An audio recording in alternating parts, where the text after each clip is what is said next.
A to the K. To the K. To the K.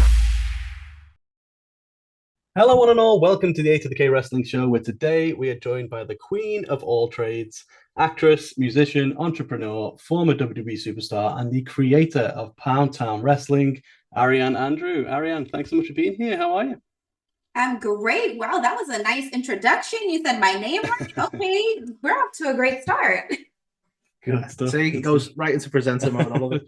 Gotta do it. And also, make sure you stick with us to the end because we will have a exclusive code as well to be given out. So make sure you stay tuned for that. But let's jump right. I mean that leads straight on. To be fair, so if we could just sort of jump right in, I suppose with Pound Town Wrestling. Obviously, it's coming to pay-per-view on July the 28th.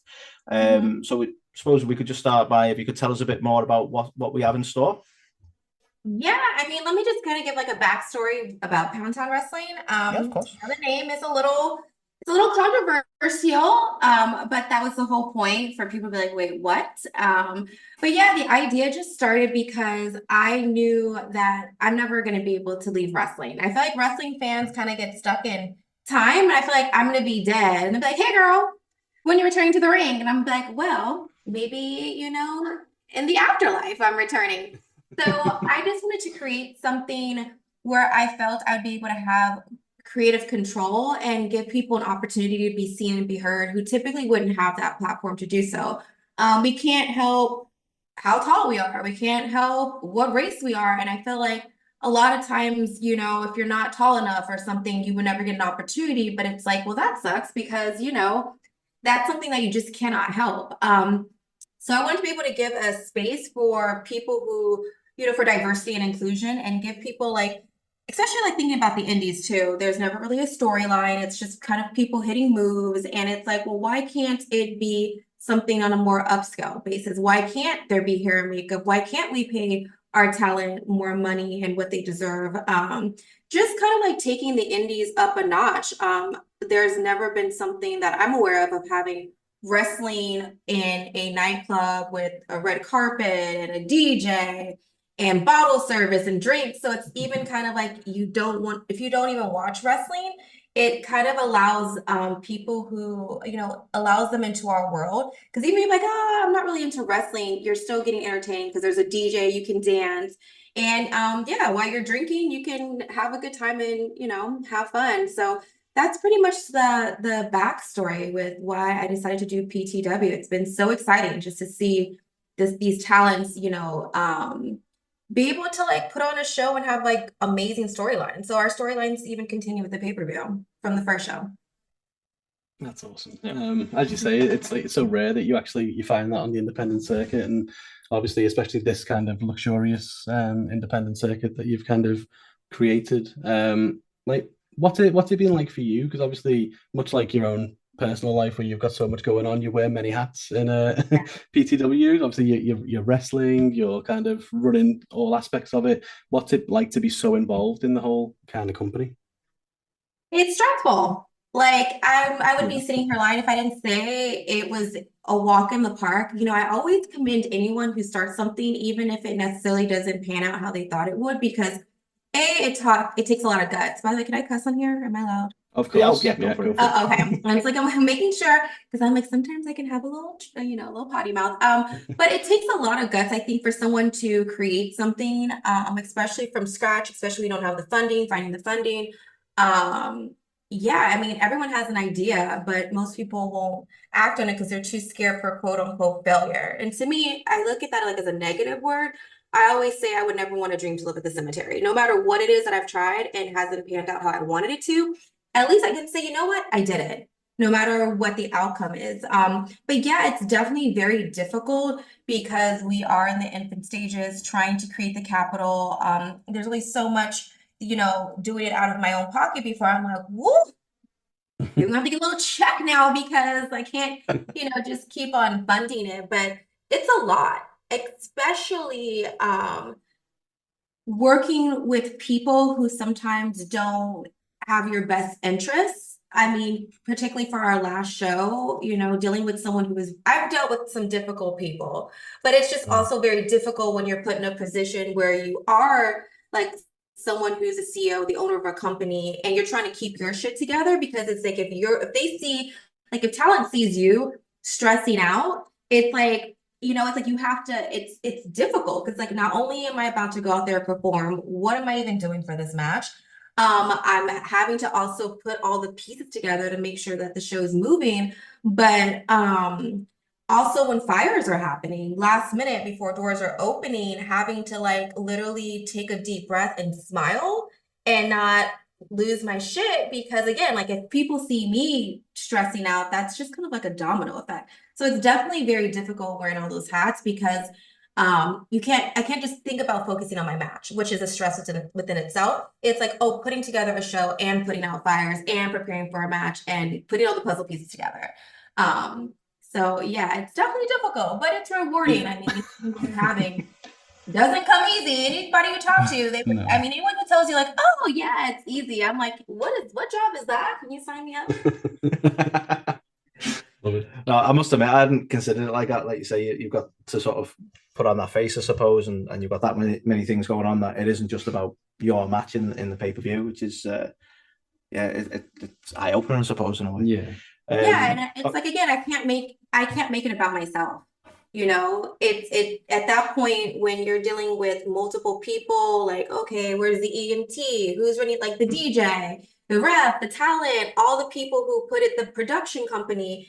It's no longer about me. And it's like I have to put myself last. And that's scary, because it's like not only am I putting myself last, but it's like I have to go out there, put on a performance, and praying that like, okay, hopefully this goes well, because I haven't even had the time to focus on that. I'm focusing on making sure everybody else is good and taken care of. Yeah. A lot of pressure. Yeah. So obviously you mentioned sort of before, when you were talking about the background of it, about the sort of inclusion side of it, and the people you sort of you have involved, and obviously you have some incredible talents in the company as well as yourself, and obviously there's the likes of Sonny Kiss and Alex Gracia, and just to name a few. So just wondered if you could talk about the sort of the process and how you go about finding the right talent for PTW. Yeah, so right now it's just LA-based talent. Again, putting the funding, Hunter Gallagher, he helped me co-create this. So he had like some, names or people who he already knew or who worked, because I've trained at Knox Pro, but not very long. Like he was a student of Knox Pro. Shout out to Rikishi.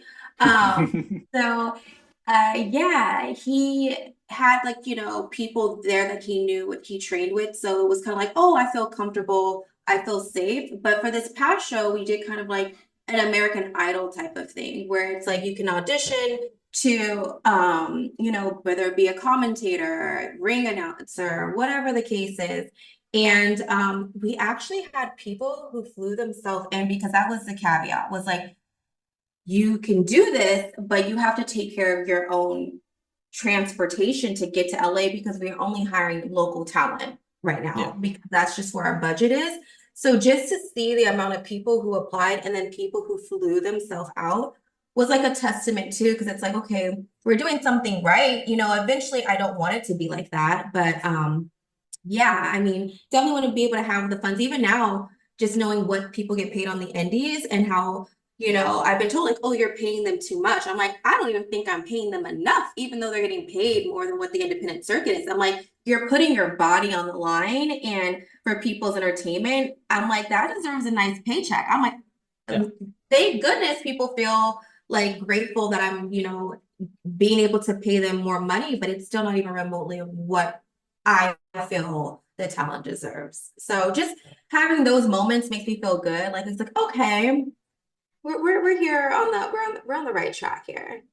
Yeah, as you say, the fact that they're willing to come out to join in, that's a real testament to what you're doing.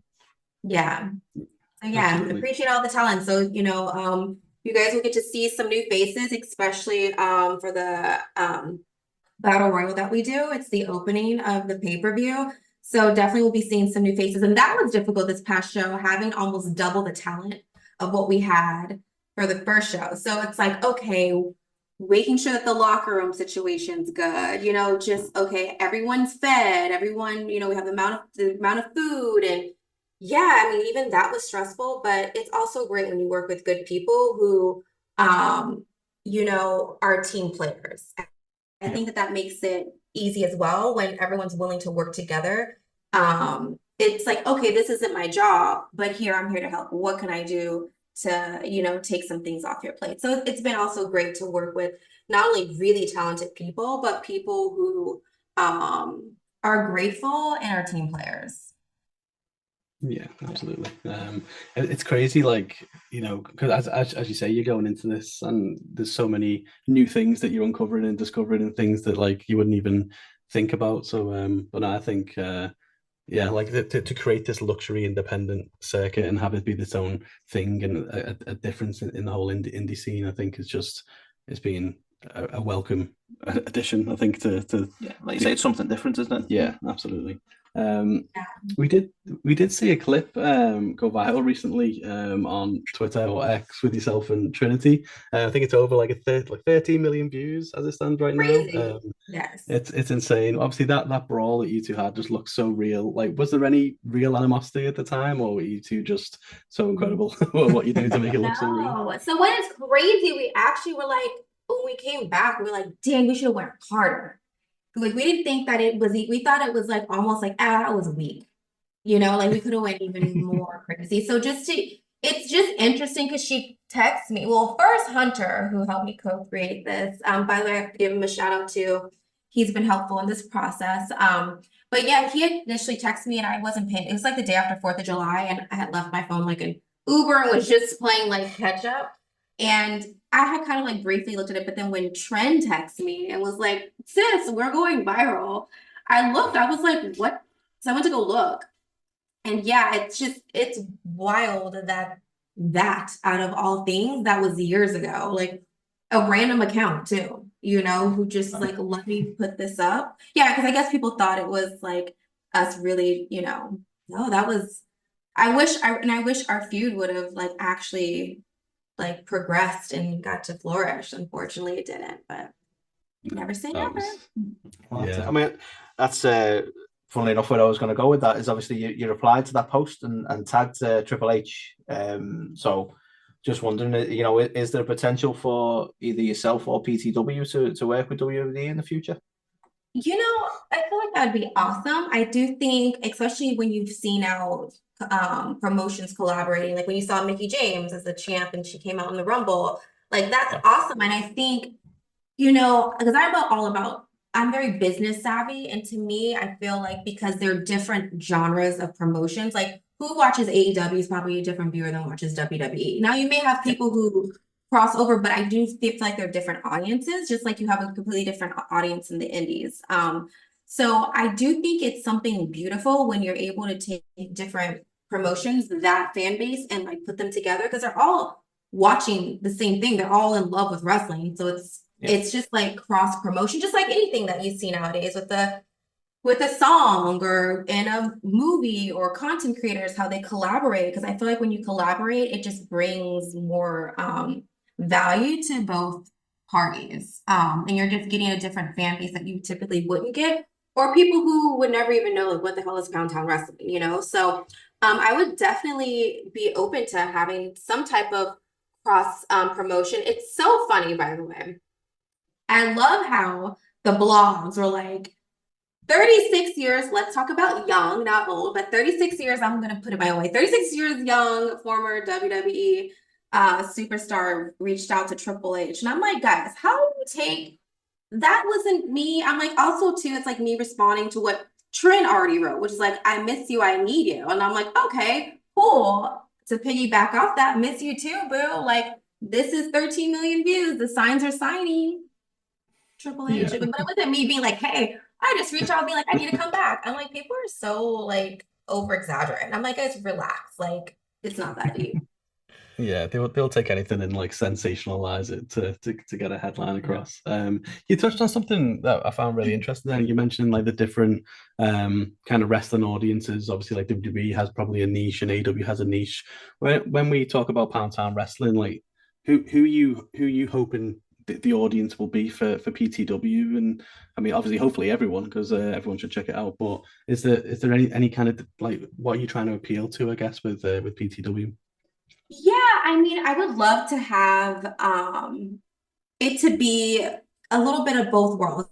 because you think about it in the world of LA, eventually I do want to tour, but right now it's West Hollywood, Hollywood, LA based. Mhm. It would be nice to get that world because LA is just LA. You have so many celebrities. If you think about it, wrestling is very popular in the Midwest and East Coast, not so much West Coast. I mean, you do have a good following, but it's just nothing like the East Coast and Midwest, who are like diehard.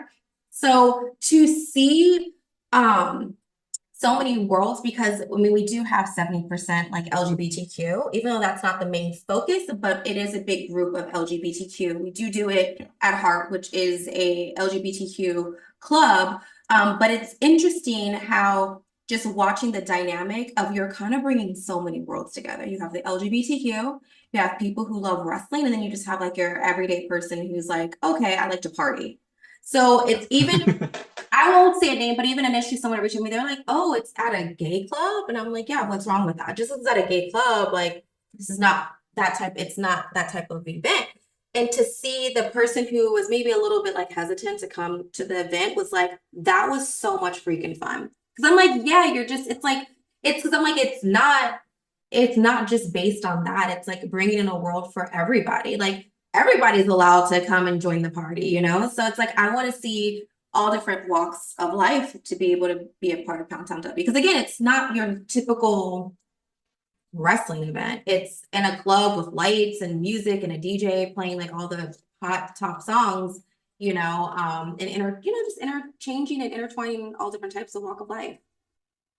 Yeah, no, I love that. It's definitely something different, which is amazing to see. You also touched on the Royal Rumble previously. Obviously, you came back in 2022 briefly at the Royal Rumble. Had much changed in the kind of 6 years that you've been away? You mean it just as far as like my life in general, or with like wrestling? What exactly? Yeah, I mean more so since the last time you were with kind of WWE, like when you went back for that appearance, like did you notice any kind of differences within WWE or kind of the industry as a whole? Yeah, absolutely. I was just so nervous because I feel like it's been such a long time. Like, oh my God, like what are people gonna say? How is it gonna be? And it felt like a different type of like culture where everyone seemed to be like, like in a more positive environment, which I think just because over time what they've expanded. Like before, you just had just the Divas Championship, right? So it's like Yeah. everyone's fighting for one spot, which makes it difficult, especially like as a woman, because you're like, damn, I want that spot, but only one person can have it. And so now with there being more opportunities, and I feel like it gives just people more chances to be seen and be heard. People who typically maybe wouldn't be able to have the platform, being able to have it now because they've expanded. And they've expanded the titles and stuff like that. So yeah, it was super fun. It was nerve-wracking, but it was super fun to be back. Yeah, especially too, like when you're away from something so long, I feel like there's just like a different nostalgia that happens when you're back. Just anything. Like I'm pretty sure anyone, even if you're a diehard wrestling fan, if you're watching it every week, eventually like, I probably need a break this week. Like Yeah, no, that's fair. Yeah. just like with anything in life, it's like, oh, okay, I want to miss it a little bit. Or you kind of start to predict what the storylines are going to happen. So you're like, it's not as fun, right? And that's also the difference of why, and not that I ever, let me make this clear because people will twist my word. Not that I'm ever, because people are like, oh, you're trying to be like the next WWE, AEW. I'm like, no, we're in our own complete lane. Like what we're doing is in the independent circuit. If anything, it's preparing talent to want to be in the big leagues, like because eventually I want to start doing acting classes, things that it's like, what is going to make you stand out? You can't just go be a wrestler. You have to be a performer. You need to be an entertainer. So having these type of things that eventually, as we grow capital, to allow people to have like acting classes to know how to cut a promo and know how to captivate an audience, character development, those type of things that I think are super important than just being a wrestler and what's going to get you to where you want to be. But what I was going to say is the reason why I enjoy Pound Town Wrestling too right now is we only do a few events a year. And that's what makes it exciting because you look forward, but even though 6 months sounds long, it comes by like that, so it's like having an event 6 months away, it makes you excited because you're like, oh, okay, I wasn't just watching this every week, that's what it also makes it different with what we're doing. Yeah, that makes sense. No, I'll take your point. It makes it a bit more special, doesn't it? Exactly. So, sort of while we're touching on WWE and your early career, it, is it true that when you were first introduced, or you were first introduced in Tough Enough, should I say, but is it true that you originally applying for the Diva search? And if, So I oh, don't know if it was necessarily a diva search. It was they were looking for new talent at the time. So yeah, I had went to audition, I guess you can say, and just kept making like the different rounds. But then eventually they were like, well, we have this show coming out, so we want you to do the show. And I'm like, oh, okay, do the show. Okay, like what is this about? Yada yada yada. And then of course that's where people still talk about it. And I'm just gonna bring it up myself. The Mhm. famous quote. Who's your favorite match? Yeah. Wrestling Fox. It's like people still talk about that, and I'm like, guys, it's not like why? How long ago is that? And also, I was Yeah. very honest. I was like, I wasn't an avid wrestling fan growing up, which I don't know why I get so much shit about that. Because I'm like, there's so many people who've gone out to be champions, and even now who didn't weren't growing up being like, I'm gonna be a wrestler. I'm gonna, so it was interesting. It's like everyone wasn't a diehard fan, but it's the passion stuff that I feel like that comes after, like once you do become a part of the company and being like so invested, it's very intriguing. Mm. But yeah, that was wild. A wild moment. I believe Steve said that not long after all that stuff happened that he met you at like a WWE Network event or something. And he basically ended up saying that he thought you had a really big future ahead of you and stuff like that. So did have you spoke to Steve since all that went down? So I was like, kind of how I started my career is how I ended my career. He was the first person I went on his podcast to do the interview once I got released.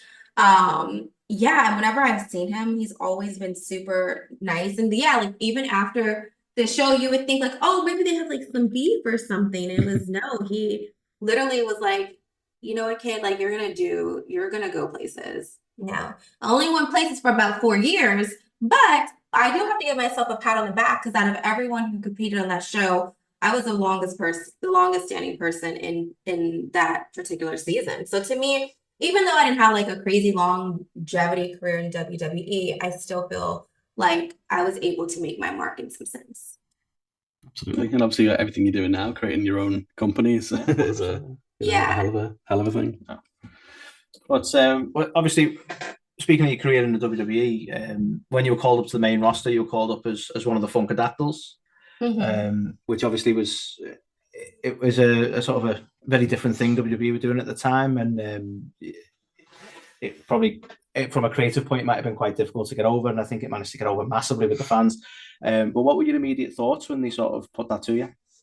I feel like your mic got a little lower for some reason. Sorry, it's probably me moving about there. So I just wonder what your immediate thoughts were on when they first sort of came to you with the idea of the Funkadactyls. What was your initial thoughts on the gimmick? I was like, what? We doing like well because initially I had been told that I was going to be replacing Brandy because she was moving up and I was like announcing when have I done that? Okay, that's again, but okay, cool. Then they were like, um, to be a Funkadactyl dance. I was like, oh, all of this sounds stressful, whether it's wrestling because I've only had 3 months of training, doing announcing because I'm like, when have I done that? Maybe once. And being a dancer, I'm like, I don't dance. So all three of these in the, have only been in developmental 3 months. I'm like, okay. But this is just my personality. And I feel like anything in life, it's sink or swim. It's like Yeah. there's a little bit of fake it until you make it. And I definitely faked it because I didn't know what I was doing. Luckily, I have Trent and she's so amazing. So having her who came from like Magic Orlando, being a dancer and stuff. Yeah. And then on top of that, having to do it in heels. I was like, what?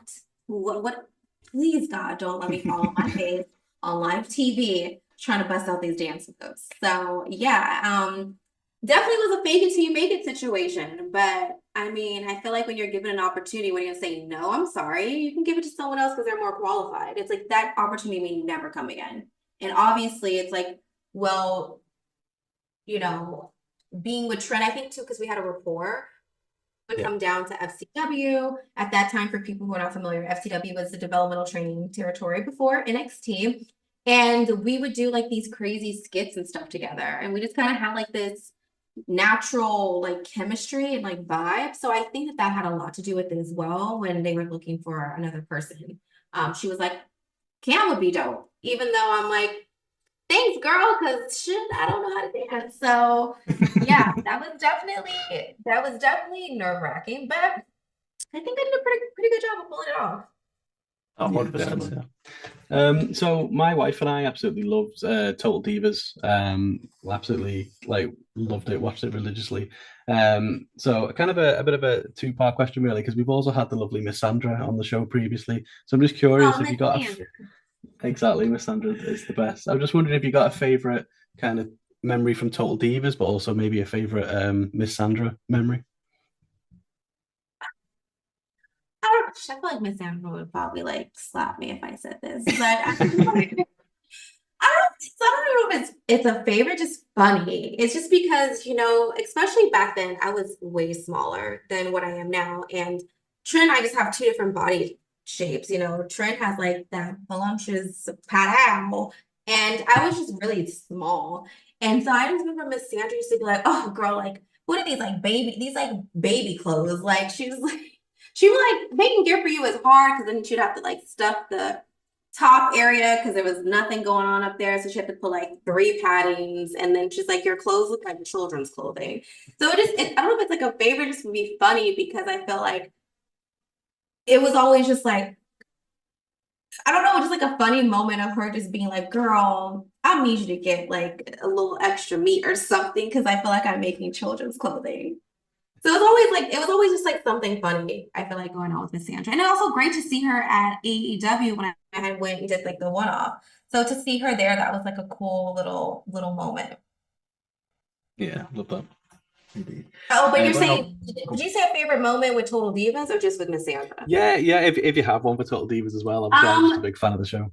A favorite moment. Gosh, I feel like we filmed so much. We had like a really good like, was it for Bree? I think it's Bree's bachelorette. We went to Cabo. And we stayed at this really nice place. And I just felt like we had like such a great moment of bonding. That was like so much fun to have all the girls. Especially back then, it was like, the original cast. And it's like we had like this, we like sat in the jacuzzi, like overlooking the city. And it was like this just moment of us just like bonding and like sharing that. And and it was like, it's even too when the camera set went off, it was like we just got to have this moment of being like, wow, what is life? We're in this bomb ass mansion and overlooking like the city and just kind of having that like, oh my God moment, like, wow, how did we get here? So I definitely say that was one of my favorite memories. I'm also trying to think, God, I feel like I'll think of something after this, like, oh dang, I wish I would have said this, but there's just like one moment I can think of that was like a surreal moment. Yeah, that's awesome. So you sort of mentioned AEW briefly there. Obviously, you made an appearance with them, teaming with Nyla Rose. I just wondered if were you ever close with or considering signing with them, or was it always just planned to be a one-off appearance? It was based on what I knew, it was just a one-off type of situation. It was a very interesting one-off because I was just like, how do you get me and Nyla together? Like, that's so interesting. Like, just because I'm like, our personalities are different and stuff like that. So it was just interesting how the dynamic of what they came up with. But I've always been a big fan of like, I think sometimes people will sit there and complain about situations. Like, even I'm gonna rewind really fast. Like, I think about when people are like, "Oh, in the Rumble, oh my goodness!" Like, if I look at it like this, if you're not gonna win, why are you sprinting to the damn ring? Like, take that time and capitalize and use that because that's the only real good moment you're gonna have. You know what I mean? Especially if you're going, it's like capitalize on that camera. Like you see so many people who are really good. Like you see Charlotte who does it. You see, the Rock. Like it's like taking that moment and letting it like breathe it in. Like I'm gonna sit there and I'm gonna until they cut my music off. I'm gonna keep on because that's like your time. Because I feel like especially something like a Rumble, you can get kind of caught up in the sauces. There's so many people, so many moving parts, and unless you're winning or there's a storyline there, you're kind of I don't think you're gonna be for forgotten about, but it's like you don't really have like, I don't know, it's you get like a small little moment.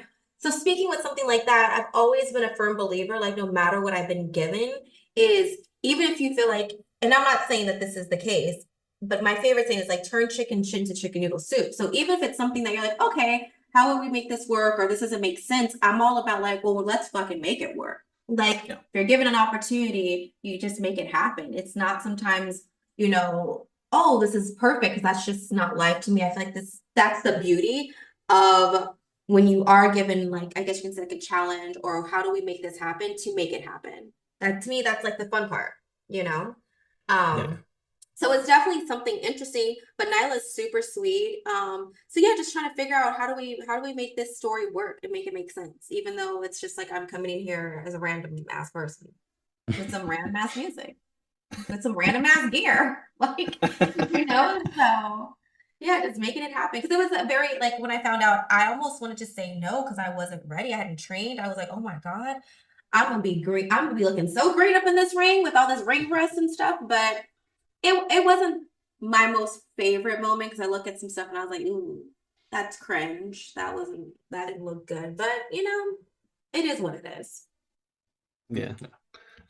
So something I really admire about you is, you know, obviously you are the queen of all trades, as you say, is, you know, being able to kind of have a goal in mind and just go after it and make it happen. And, you know, like it's similar to like, obviously, like we were like, we're going to do a podcast. I was like, I want to write children's books and things like that and bring it to life. I guess, like, as someone who's been able to do so much, like, you know, musician and acting and being an entrepreneur with like your fitness and PTW is, what advice do you have for someone who's kind of got a goal or a dream to go ahead and achieve it? Um, just do it.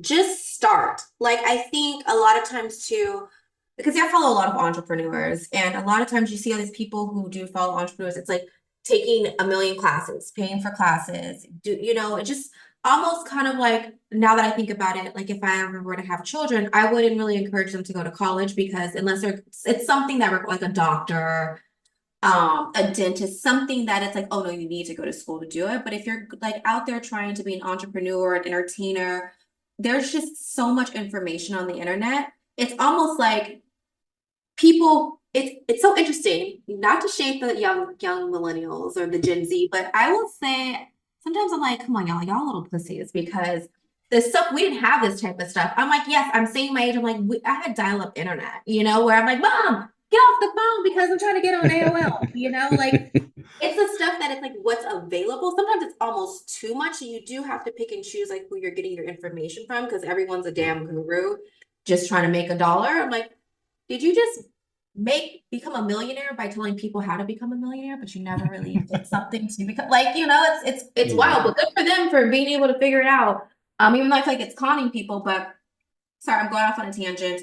It's just get started, get a little bit of information because you don't want to just go into something like recklessly. But just like what I say with college, I don't use my degrees. They're in psychology and business marketing. I have them back there, especially with business. It's get a little bit of information, but how you truly learn is just by going and doing it. And again, I'm not going to say fail, but make mistakes because when you make the mistakes, that allows you to go back with something with more knowledge. It doesn't mean that, oh my God, the world's come to an end. Anyone you talk to who's been successful, I haven't heard one person who said they fell and hit their head millions of times. Or how many people have you seen who became a champion, even in wrestling, who were like, how many no's, how many trials, how many years was I sitting here doing this over and over and over again, getting no, no, no, no, no. But if you keep being persistent in something that you truly love, it's a law of averages. Like, I mean, either that or that was just your destiny and something else was supposed to be for you that you're not paying attention to, because I think that's a big thing too.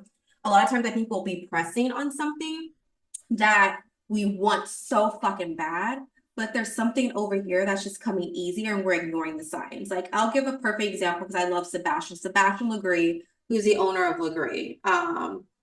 And we had him on our talk show at the time, Sipping the Tea, and he was like, I came to LA to be a famous actor. I want to be the next Arnold Schwarzenegger. He goes, I was working out at Gold's, but just kept getting people come to be like, wow, your physique's amazing. Can you train me? Can you train me? And, he's like, it was just taking off. And he's like, even though my goal when I moved to California, moved to the States was to become an actor. He's like, that just happened to not be my calling because if I would have ignored training people, he's like, I would have missed out on an opportunity and my success. He's like, so even though that was my dream, he goes, this is clearly what I was supposed to do. And now it's like he has, I mean, I just took his class out here in Arizona. Like he's worldwide and he's mega successful.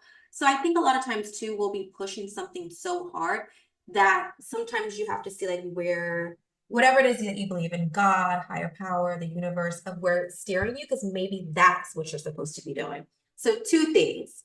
Never let your dream live at the cemetery. Just go out, try, get a little bit of, don't go in recklessly, get some information, follow people who you feel aligned to, and then do you, because no one's ever going to be able to do you like how you can. Like a lot of times people are like, well, so-and-so started this, and okay, who gives a fuck? Like, no one's gonna be able to, just like how many podcasts are there? But no one's gonna be able to do it like you guys do it. You know what I mean? It's like that's the beauty of being your authentic self, not trying, like, yeah, there is definitely like I think a book of you can follow like steps, but find your own creativity and your spin on how to make it yours. Sorry, you guys, I have ADHD, and so I will be going off on a tangent and will be going off. You'd be like, all right, girl.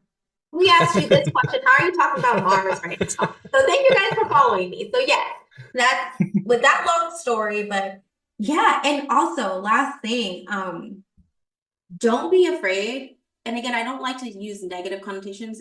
Don't be afraid of the word no. Use that as your fire, because if you think about all the people who've gone again to where they've gone to, they didn't usually just get a yes. And it didn't happen overnight. And also just don't compare yourself. I feel like comparison is like the thief of joy. We can get so caught up of looking at someone's life on Instagram. I'm guilty. I'm like, I'm 36. I'm single. Am I going to get married? Am I going to have kids? What's happening? What's going on with life? Like, you know, like look at this couple goal, this. And I have to stop myself and be like, I can be sitting here comparing myself to someone's life, but how do I not know that behind that picture, they're like, I hate you. And it's just for the gram, you know? So it's like, don't also compare your life to what I would say too is don't compare your life to other people and get caught up on what people are showing on Instagram or social media, because usually most people are living their best life and not their best life. So also don't look at someone else's success and be like, damn, or oh my gosh, I'm too old, I'm too this. You're never, just start, even if you're fucking 80, like go do it. Some of the most successful people didn't start their journey until like their 50s. Look at Girl Sanders. Look at all, there's so many names of people who waited. Anyways, I'm over here being a motivational speaker now. I'm just kidding. That's what. No, to be fair, I love that bit about Instagram of some people living the best life, because you're right, it can be a dangerous place, social media, for people when they're, like you say, when they're comparing. But you're so right that people are putting up what they want you to see, not necessarily what the truth of it is. Yeah, I mean, I literally made a short film, which I'm still praying one day it's going to turn into a series. But this was called Jaded Pictures. And literally the scene is when you live through the camera, you die behind the scene. I play Jada. My co-writer plays Dallas. We're this couple that everyone loves. But behind the closed doors, we are always arguing, can't stand each other. And it's like we're living a lie.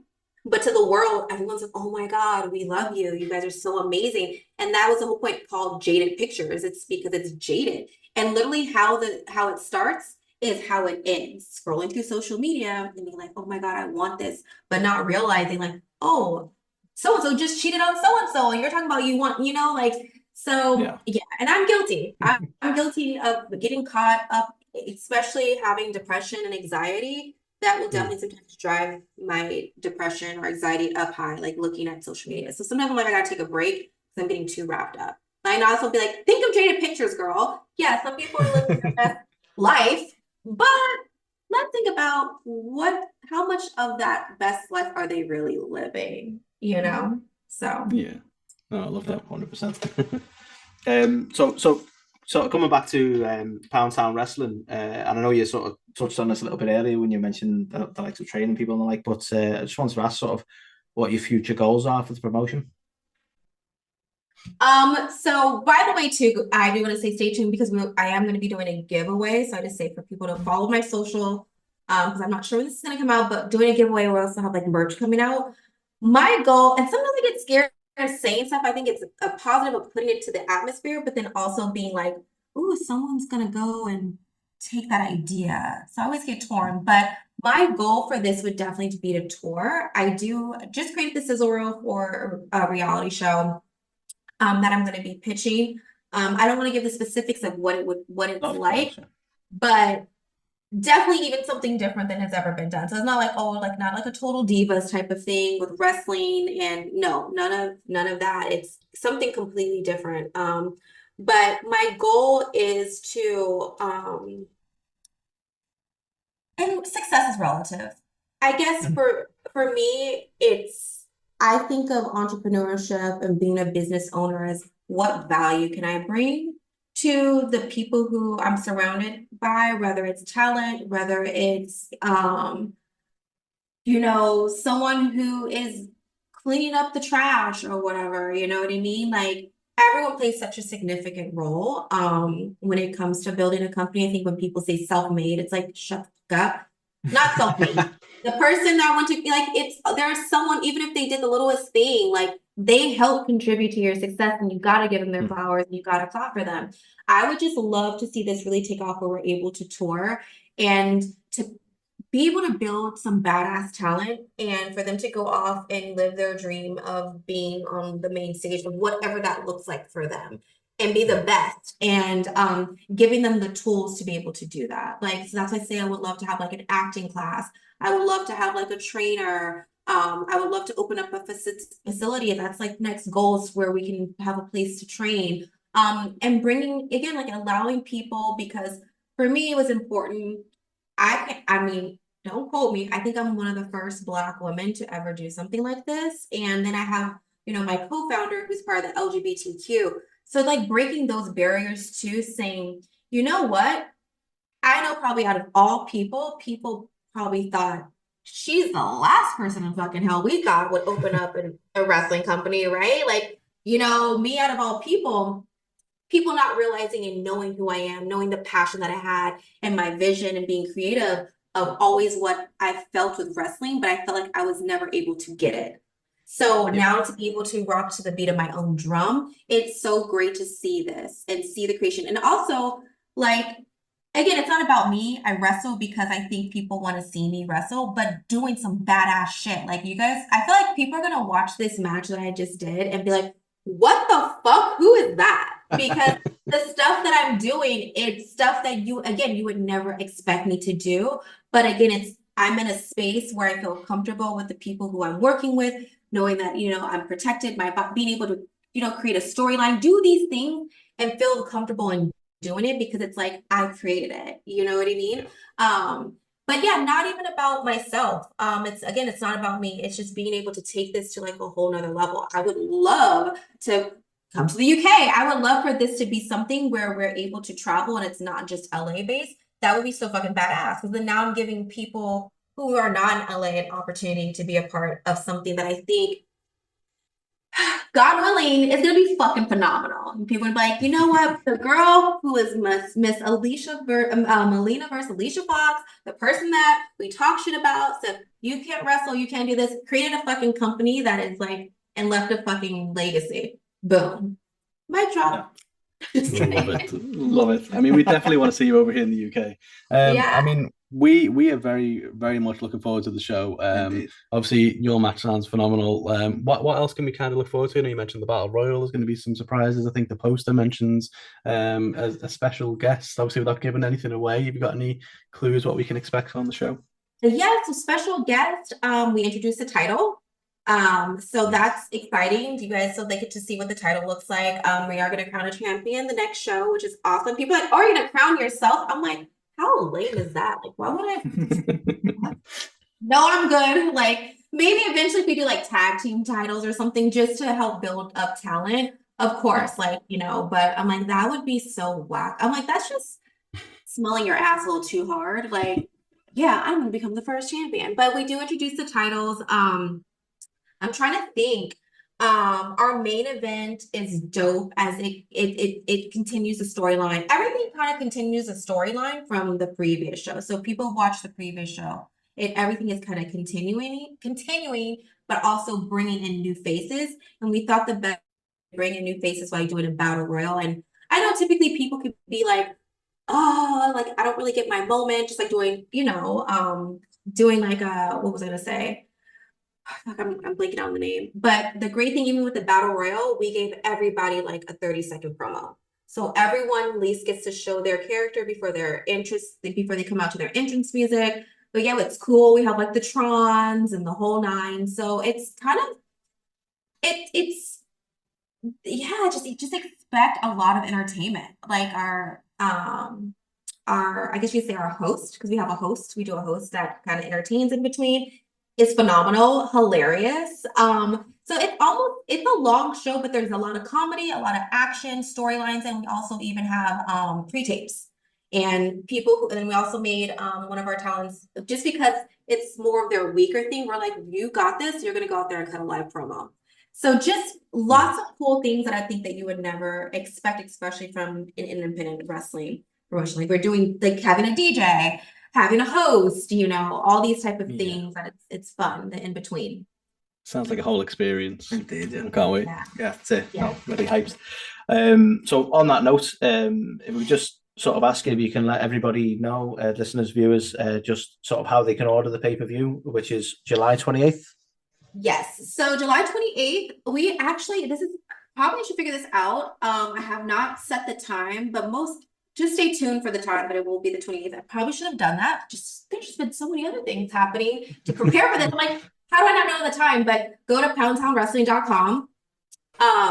Everything is there. You can watch the previous show, just to kind of get up to speed.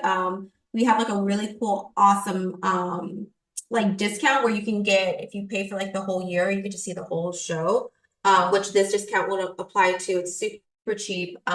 But because you guys have waited to the end, I want to give everybody who viewed this a discount for both shows. So the previous show, if you use PTW 15, just as that's prior, that gives you 15% off. But because I'm on you guys' podcast, I'm gonna have you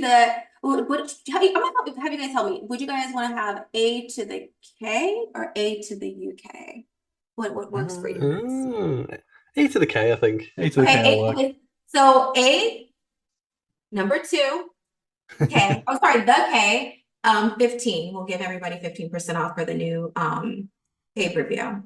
That comes out on the 28th. Yeah, so yeah, poundtownwrestling.com. Everything is kind of branded like that. So everyone can watch it through the whole nine through the actual website and stream it. And obviously we'll link it in the description below, make it a bit easier. Yeah, so check our socials as well. And right now, early bird ticket. We still have early bird. So I mean, if you don't want to wait for this, get your early bird ticket now, and that's even a discount on top of that. So yeah. Awesome. Ariane, thank you so much for taking the time. We can't wait for the show. Thank you so much for being here. And best of luck for all the future shows we're going to be following. Indeed. Yes, thank you guys for having me. Guys, don't forget to follow Poundtown Wrestling at Poundtown Wrestling. And except for Twitter, it was too long, so it's at This Is PTW. And follow me across the board at Ariane Andrew for all the fun and exciting things that I have up my sleeve and what's to come. Awesome. Thanks so much. All right. Thank you, guys.